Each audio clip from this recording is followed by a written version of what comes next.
Welcome to the Rise Up For You podcast, where thought leaders, entrepreneurs, and executives from around the world share their practical tips, strategies, and stories to help you unleash your potential and achieve your goals. Your journey of growth to become your best starts now.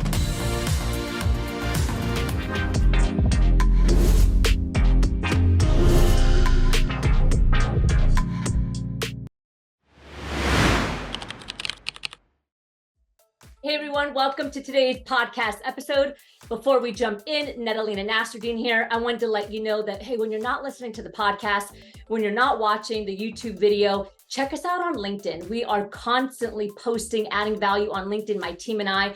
We have a Rise Up For You page and has videos, articles, content. It's actually our favorite platform. So if you want to connect with us on a day-to-day basis and you want to get additional content and resources, head over to LinkedIn, follow me, connect with our team, connect with Rise Up For You, and we're happy to share any content and even send us a message because we'll reply. We're not a bunch of bots. So I'll see you there. And for now, let's jump into today's episode.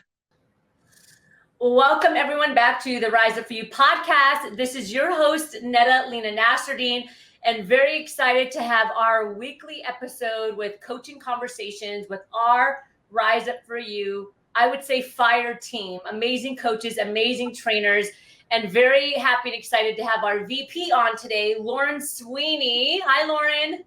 Hello, great to be here with you, Netta. Now, if you've been following Rise Up For You for some time, even if you're new, you probably have seen Lauren. You've probably seen her on our Instagram, on our LinkedIn. You've probably seen her on stage. So I don't think she's going to be a new face for you. I hope not, if you've been following us for a while. So Lauren she's one of the longest running team members with Rise Up For You, has tons of experience with coaching and training and development. But Lauren, I'm going to let you kind of brag about yourself a little bit, and then we're going to jump into some coaching. So for those of you that are new to the podcast, every Friday we do real coaching. I open up my phone. We have tons of calls and coaching questions, and I just pick one, and then we coach live in the moment. So I'll pass it to you first, Lauren. Awesome. Thank you, Netta. It was so great to be here with you. And thank you for listening and tuning in to the Rise Up For You podcast. So I have been in the coaching and training space for over 20 years, started actually in retail pharmacy management and managing and coaching people in that space, and then went and worked with salespeople in the cosmetic space for over 15 years. And then now have joined the Rise Up For You team for the last 4 years, and have been able to work with organizations really around the globe. Netta and I were in Dubai not that long ago. We work with nonprofits, for-profits, and companies all in between, really to enhance their company culture and develop those human skills. Yeah, I was thinking about that the other day, that is this because we're in July and I met you in July, right? Nor you started coaching in July. I think I met you in like April or something like that. So Is this the start of your fourth year? This is the start of the fourth year. Yeah. Time flies when you're making an impact. That's right. Okay. So I'm actually a big fan of this podcast series, this type. It's our first season of doing like the coaching conversations with our coach. Mm-hmm. So for those of you that have been listening to the podcast for, we have over 600 episodes. As you grow a business, you bring on people and you grow your team. And thankfully, over the years, we've been able to grow the team. And we are in a place where we just have an awesome team. We have awesome coaches. We have awesome trainers that do great work around the world. And I think they deserve to come on here and share the experience, the real experience that we are seeing every single day when we coach and train. There's like tons of strategy and insight that they can provide. And so I'm a fan of this type of episode and series because the last ones that we've done so far, our coaches have just been providing a ton of value. So the way that it works, Lauren, because Lauren, this is your first time on this particular series, is I go into the phone where we have all of our coaching questions from clients, people that might want to be a client, and we just look at the questions and then I just pick one randomly. So today, the first question that wants to be coached through is a leadership question. I think it's a really good one, actually. The top challenge for this individual is, how do I give feedback? This is a good one. How do I give feedback to team members that are already too hard on themselves? Ooh, I such, know. such a good question. Such a good question. Because we do know based on our research how many individuals struggle with confidence, right? Over 80%. Yes. And so I love this question because it's something that definitely comes up for leaders is that if they're already hard on themselves, I don't want to add fuel to their fire. We don't want to destroy them. Yeah. We don't want to destroy them. But you and I also know that if we don't give feedback and we don't give it in a clear and a concise way and timely, then we build up all of these different things we want to tell the team member, maybe at their 1-year review, and that they're not able to receive it that way either. So I would actually tell this leader that it is kinder to the person, which it sounds like that's where they're coming from. They're coming from a place of empathy.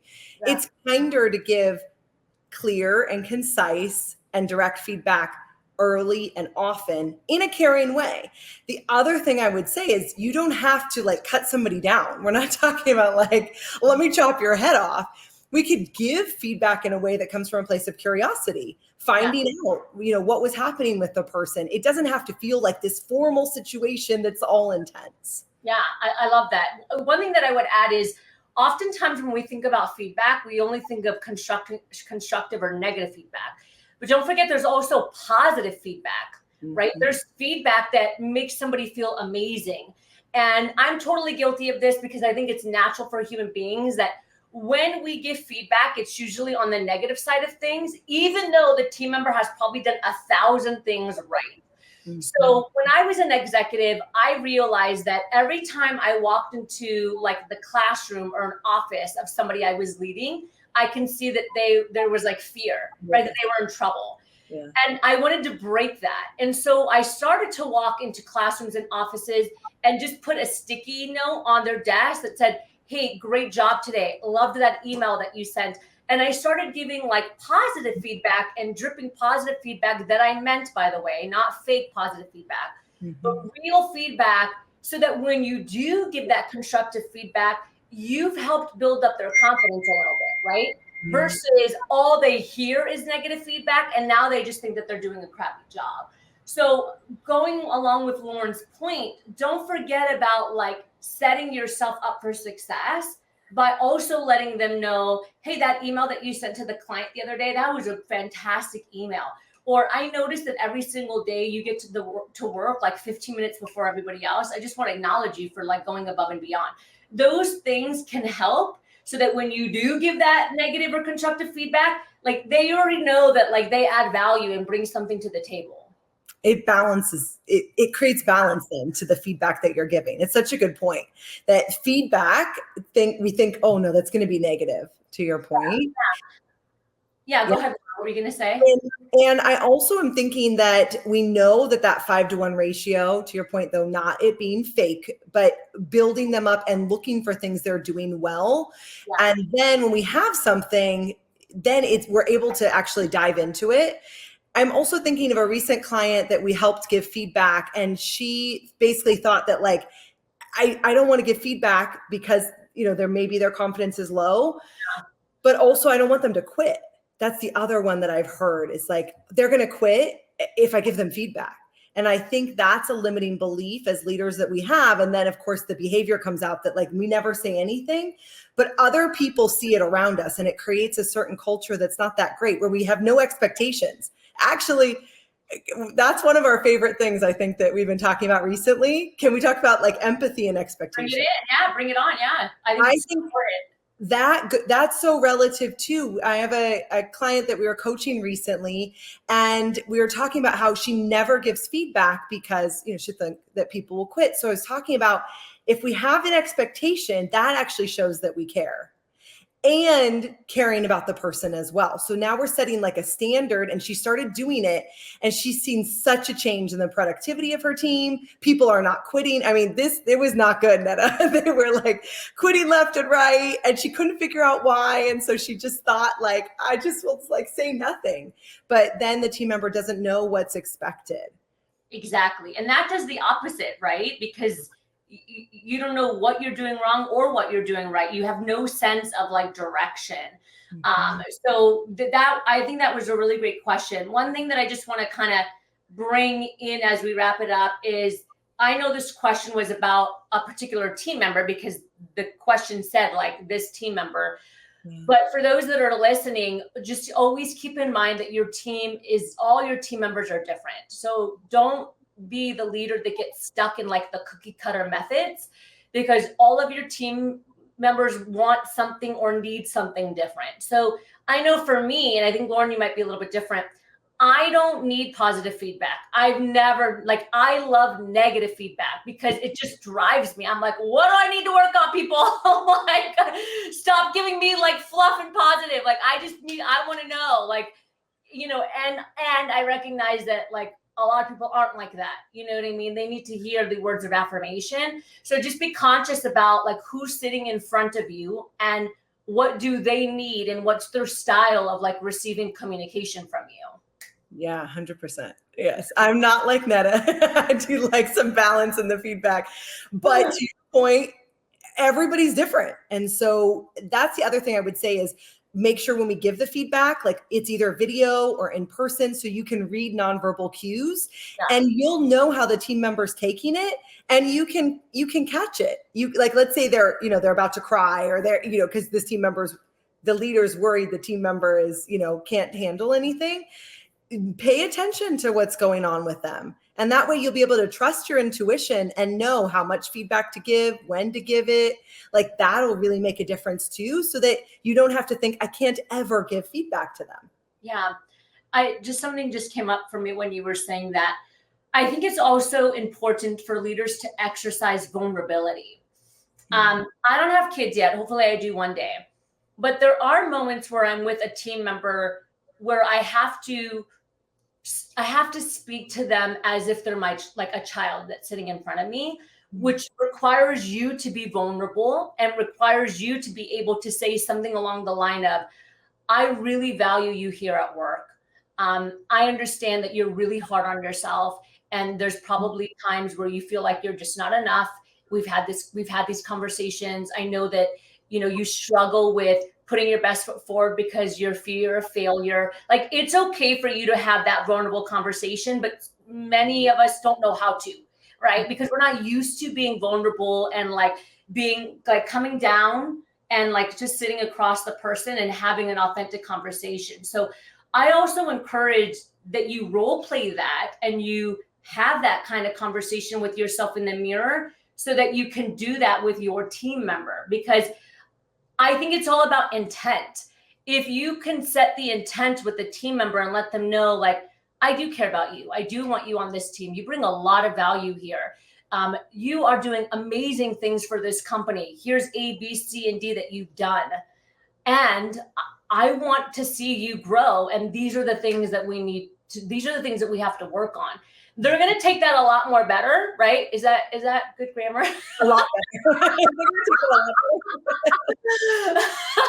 This is real, guys. Everybody, this is a real podcast. Everybody, we're not cutting this out. They're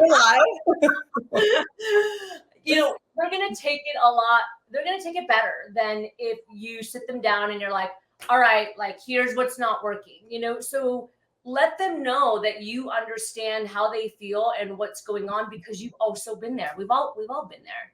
So absolutely. And even sharing then tools that have worked for you. Like, hey, I know one time I was in a meeting, I didn't feel that great either, perhaps, or I felt like an imposter on that stage, or whatever the case may be. And this is something I did that really helped overcome it. Then they understand, like, you care about their growth and development and what's happening with them. Yeah, totally. Okay, let's do, I think we have time for one more question. Let's do another question here. Let's see. I'm going to pull up. Okay. I think we've had this one before, but I think it's worth talking about again. Sure. So the top challenge that this individual put has to do with public speaking and confidence. So how do I build confidence when I'm up in front of people speaking? Okay, so I know Lauren and I could talk about this forever, but Lauren, I'm going to let you jump in and start. Well, a few different things. One thing I always like to start with is most people in the audience, they're really not listening to you. They're thinking about themselves, depending upon if you're at a conference and they're the next speaker, they're thinking nervously about what they're going to say. If you're speaking it to a networking room, they're also sitting there thinking about what they're going to say. So that's the first thing, is that we over grandiose, we make it so big about, oh, what are they thinking? And they're judging me. And yeah. So that's the first thing to help us relax. And then we can give some practical tips. But before we do that, our limiting beliefs then create certain behaviors. So before we get over like the filler words and how we stand and what we do with our nervous fingers, I think we have to be conscious of what's going on in our head. So I need to do it perfectly, otherwise I'm a failure. Or everybody's going to laugh at me. Or I don't like my teeth. I don't like my whatever, right? We all have things that we're thinking in our head, and those things then create certain negative behaviors and don't make us a great speaker. So that's what I would say, kind of on the headspace. We have to start there, and then we can give some practical tips. But I'm sure you have ideas on the headspace too before we go practical. Yeah, the headspace is so important. And I've told this story a lot, but I always think about it, is when you're up in front speaking, oftentimes we become overwhelmed with fear because our intent gets put on the back burner. Like usually when you're standing up to speak, it's because, you need to add value to this meeting. There's a presentation that you need to give to help support an initiative moving forward. Maybe you need to drive results and lead your team. Like there's a bigger picture, right, to what's happening. But oftentimes when we stand up and speak, because as we know, public speaking is one of the biggest fears for people right around the world. They'd rather like have spiders crawl all over them than get up and talk, right? So when we stand up to speak and we get really nervous and we lose confidence, usually it's because the original intent, which is to serve or to give information or to add value or bring together, that goes in the back burner. And what comes to the front is all the chatter that's like, am I going to be good enough? Are they going to like me? What if they don't do this? And that's a very selfish intent. And so I think it's really important to remind yourself, what is the bigger picture, and use that to help support the confidence and like getting the chatter out of your mind. I remember when I was 15 or 16, and I used to be a performer. I think many people know that. I used to sing and tour. And I remember I was like in this talent show, and I told my dad, I was like, I'm so nervous. And my dad looked at me, and he's like, hey, you're selfish. I was like in high school. And I remember saying, what? Like, that's so harsh. I'm about to go on stage. Why are you calling me selfish? And the thing that he said next was gold. He said, you going on stage is not about you. It's about the audience. You're going to go on stage and sing. Why are you going on stage to sing? Because you want to give. You want to entertain the audience. You want to make them feel good. Yes or no? And I was like, yeah. He's like, if it wasn't about the audience, you could just sing in the shower. You could sing in your bedroom. But the fact that you are going up on stage and you are putting yourself in front of people means that you no longer have the luxury to make it about you. It's now about those people.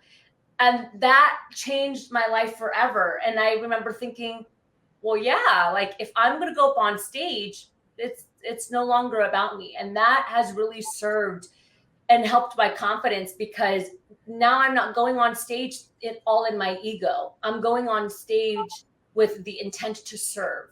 And that's a very selfless thing. It's just like, I just want to add as much value as possible and take what you can from it. Absolutely. Because then you can connect to the audience. Yeah. And then you're a better speaker or singer or, whatever it is. And I'm aware I can adapt. Yeah. And you can pay attention and read their cues and get their energy. And then it's so transformative. Nobody likes a boring speaker. And the more that we're like paralyzed inside of our head, we end up using crazy amounts of filler words. We don't have any inflection in our, vocal tonality. We don't have any energy or voice projection.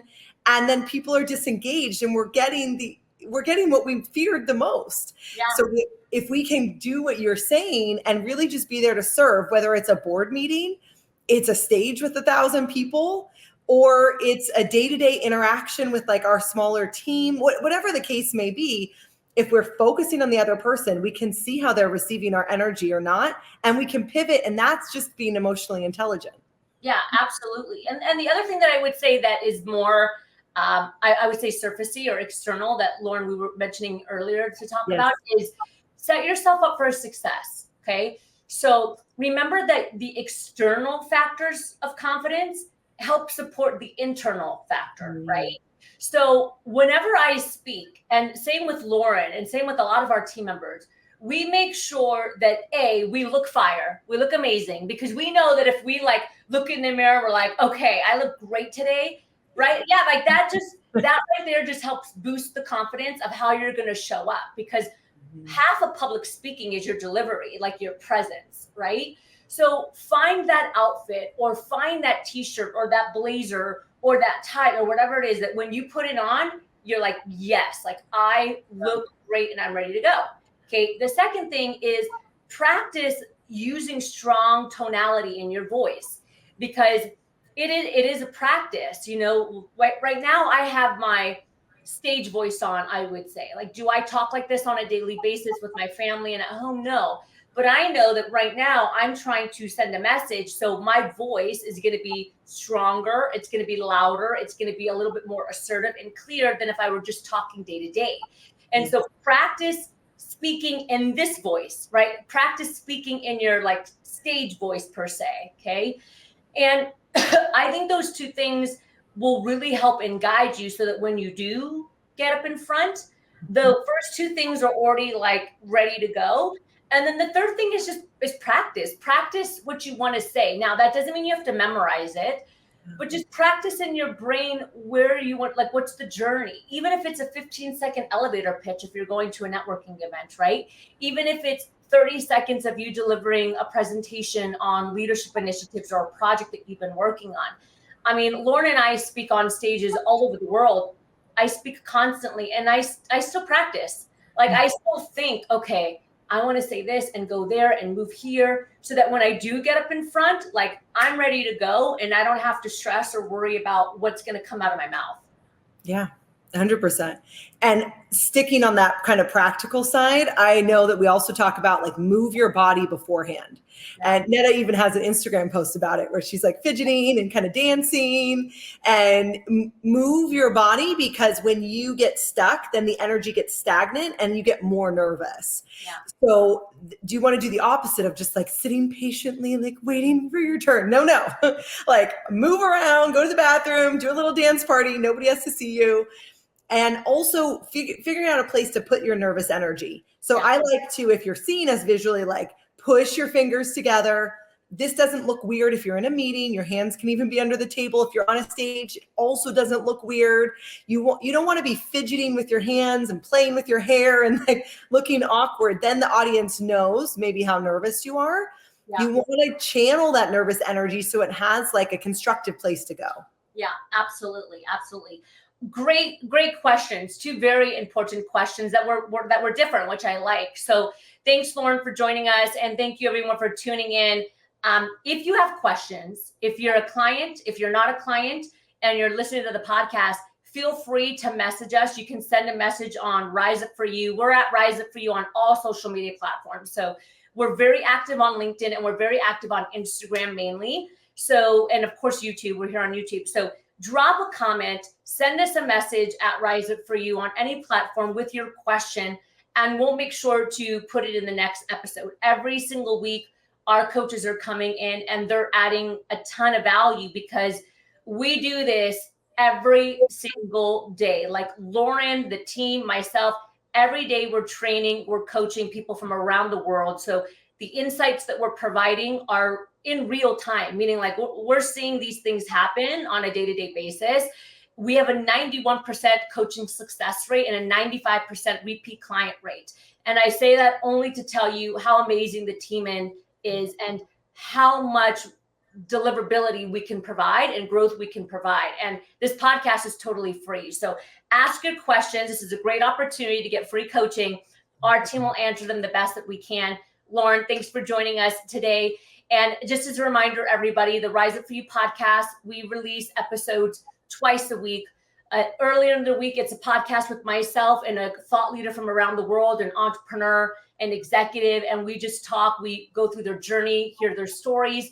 And then, of course, we have these coaching conversations where our coaches come on and add a ton of value. So Thanks again for joining Rise Up For You, and we will see you on the next episode. Thank you, Lauren. Great to be here.